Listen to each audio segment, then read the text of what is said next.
Thanks very much. It's wonderful to be here. It's a bit of a challenge, though, because I think I can almost hear the music starting for the program tonight. So I'll try to hit the high points. Unfortunately, Neil has really introduced everything very well and set up this presentation. I do have to cover data, but we'll try and make it as interesting and pertinent as possible.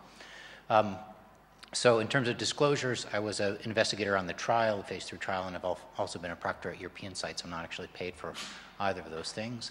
And then disclosures, Neil covered in terms of the EU approval. In the US, it is not yet approved. Actually, there is an ODAC meeting at the FDA, which is literally taking place as we speak. So we're hopeful that it will get approval soon. So this is another example of the problem that is frequently faced with uveal ocular melanoma. A 44-year-old, good health, had a primary in the eye treated several years before, and had been followed, but this was his initial scan. So upon development of some mild LFT abnormalities and some right upper quadrant fullness, this is what was in his liver. So essentially totally replaced with tumor. He was a patient that we had to do a laparoscopy on to get into the trial, and somehow, somewhere in there, we found a spot where a core needle biopsy found some normal liver. And we'll get back to him as time goes on, but it's an enormous challenge to try and devise an effective therapy for these types of patients. As you've heard already, the liver is a good target organ for a regional perfusion therapy, which is something that's been done in melanoma for a long time. Only a minority, particularly in uveal melanoma, presents with resectable disease. The liver is anatomically amenable to this type of treatment, and the tumors are good targets in terms of getting their blood supply from the hepatic artery. Isolation of the liver with the venous hemofiltration allows for much higher doses of what would generally be toxic chemotherapy to be given. And this type of therapy treats both microscopic, unseen disease as well as the evident metastases that you can see. So the history of liver perfusion actually goes further back than I ever would have imagined. So regional perfusion in melanoma and other tumors actually started not long after chemotherapy was invented, and not very long at all after the heart-lung machine was invented. So starting with limbs, but they were quite adventurous back in the 50s and did regional perfusions of the axilla and arm, of the pelvis, and of the lungs. But these were fairly complicated, morbid procedures. And in 1961, there was a report of initial isolated surgical hepatic perfusion, but it was associated with very high morbidity at the time and wasn't largely developed until the 1980s and 1990s, when at the National Cancer Institute in Maryland, they really looked at it again. And so you can see here the retrohepatic vena cava dissected, the portal structures, and this is the circuit that you saw before with vascular isolation, the veno-venous bypass. And so the bypass actually allowed the procedure to actually be done relatively safely with low mortality, as well as with radioactive tracer monitoring for any leak of the perfusate into the systemic circulation. In Europe, it's been looked at in a somewhat simplified technique in the Netherlands, where they don't actually cannulate the IVC, they just infuse into the hepatic artery and then have the chemo come out retrograde through the portal vein. Still an operative procedure, still fairly morbid, still could only possibly be done once for any individual patient.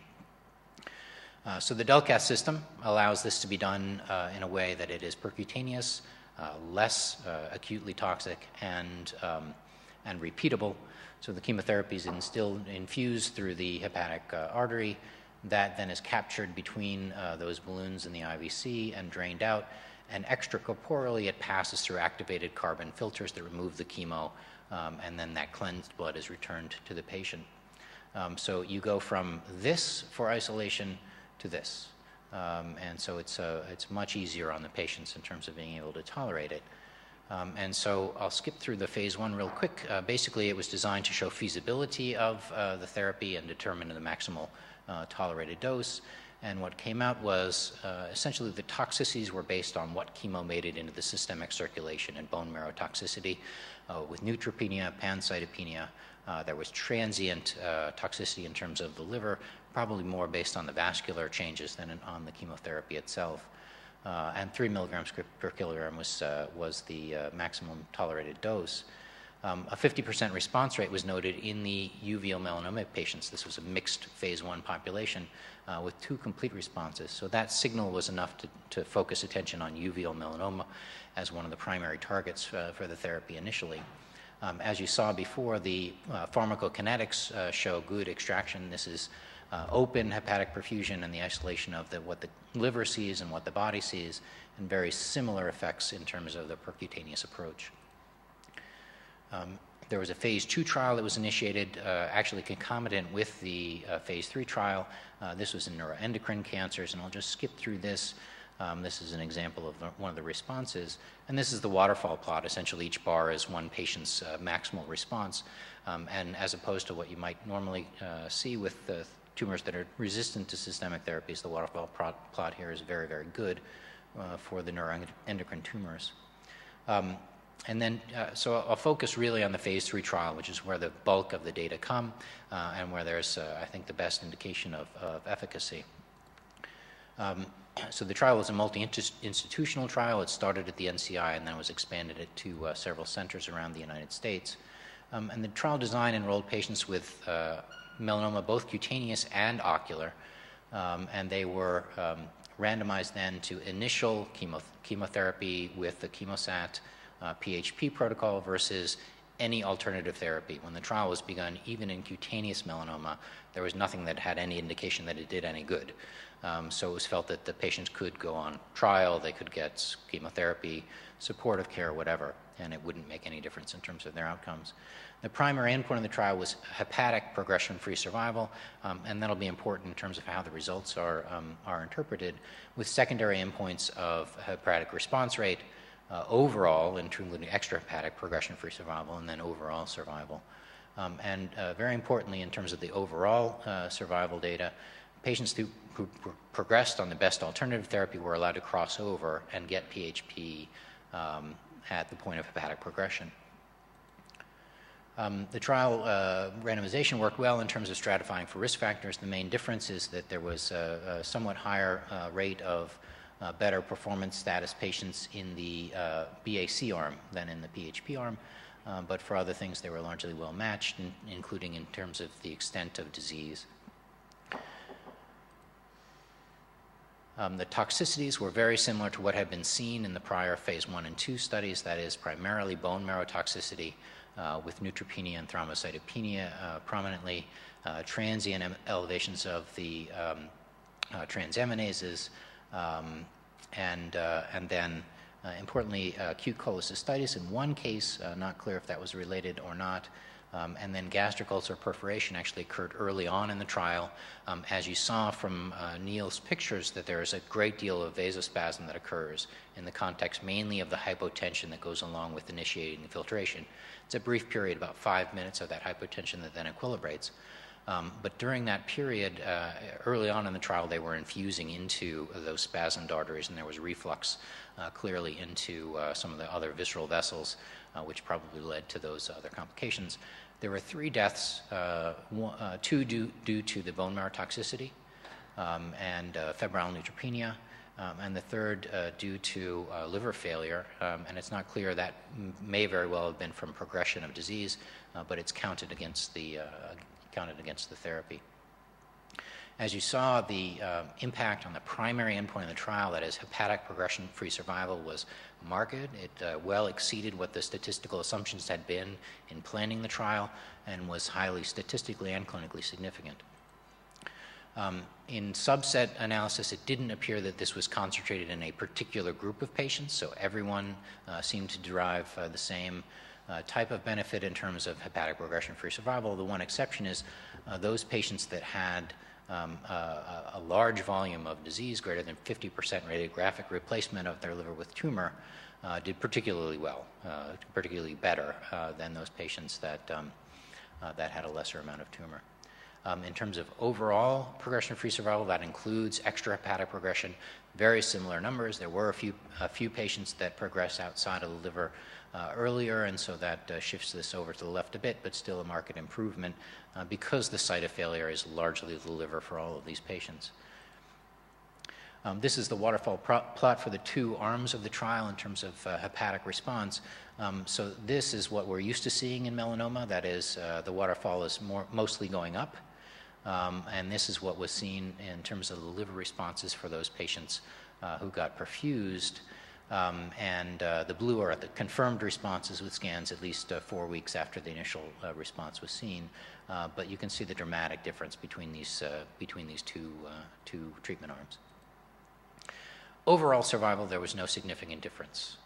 And so you can see there's maybe a little bit of light that creeps through between the two curves in favor of the PHP arm, but basically no difference, and clearly no difference in the median overall survival. So why might that be the case? And it is probably largely due to the crossover design of the trial. It was felt by the investigators it wouldn't be ethical to randomize people to not be able to have perfusion, given what they had seen in the earlier studies. And so this is an example of a patient who, a former Top Gun pilot, was involved actually in the filming of the movie Top Gun, who had a uveal melanoma. And this is how he presented. He randomized to the alternative care arm, and this is his scan 6 weeks later. You can see marked progression with increase in size and number of lesions over time, and then was able to cross over to perfusion at that point, and had a great response, and had a sustained response for another 9 months after the perfusions were started. And so he was not at all adversely impacted in terms of his overall survival based on being randomized to the best alternative care arm. And that probably is what happened in a lot of the patients in the trial. The one point where you could potentially see a difference in overall survival are these types of patients. So this is our gentleman from the beginning of the slide that you saw, his laparoscopic pictures. This is very similar, 50-year-old, very healthy patient, also uveal primary, similar amounts of tumor replacement. So he randomized to PHP, and this is his scan 6 months later. And so obviously not a perfect scan, but much better than where he started. And interestingly, you'd wonder if you could ablate those tumors and put him on a LOX inhibitor, then whether or not he would have continued to do well indefinitely. The other patient randomized to the best alternative arm progressed despite therapy and died within 2 months. So it's only in this group of very advanced patients where you might, in this trial, see a difference. There's apparently a hint of this when you look at that subgroup in terms of overall survival. And so it'll be interesting to see when that gets fleshed out more fully. In any event, the phase 3 trial demonstrated that there was a marked clinically and statistically significant difference in hepatic progression, free survival for the patients benefiting from the liver perfusion. Overall survival analysis, I think, was confounded primarily by the crossover design, but similar and consistent effects were seen in earlier phase studies, including in other types of tumors, and including the crossover group once they got to PHP. Overall, this therapy delivers a very highly concentrated chemotherapy, which will work against a broad variety of tumors. The toxicities are mainly hematologic. And it's an important point because the phase 3 trial was done with the first generation filters. Now the second generation filters are available, and those are actually what are being used in Europe.